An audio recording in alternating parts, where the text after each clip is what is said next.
politique. Emmanuel Macron dévoile ce samedi 25 novembre une série de mesures contre les violences faites aux femmes.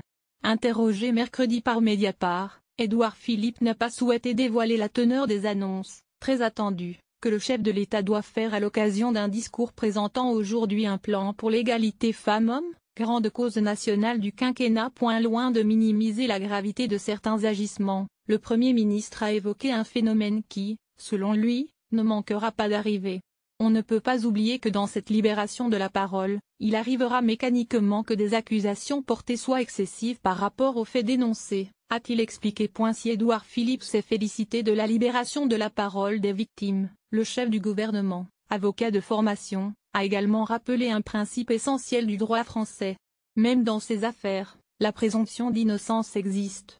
La présomption d'innocence, ça n'est pas juste quand ça vous arrange, c'est partout et tout le temps, a lancé le Premier ministre au sujet du hashtag #balance ton porc. Une présomption d'innocence dont Emmanuel Macron a semblé faire peu de cas quand il a annoncé avoir engagé des démarches visant au retrait de la Légion d'honneur d'Harvey Weinstein, le producteur américain accusé par une trentaine de femmes d'harcèlement sexuel, d'agression ou de viol mais pas encore condamné par la justice américaine et britannique.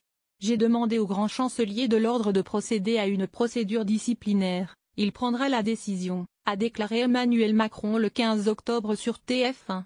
Je souhaite en effet, comme ces actes manquent à l'honneur, que nous en tirions toutes les conséquences, a alors insisté le chef de l'État qui en matière de présomption d'innocence ne semble pas partager l'avis de son Premier ministre comme le montre notre montage vidéo.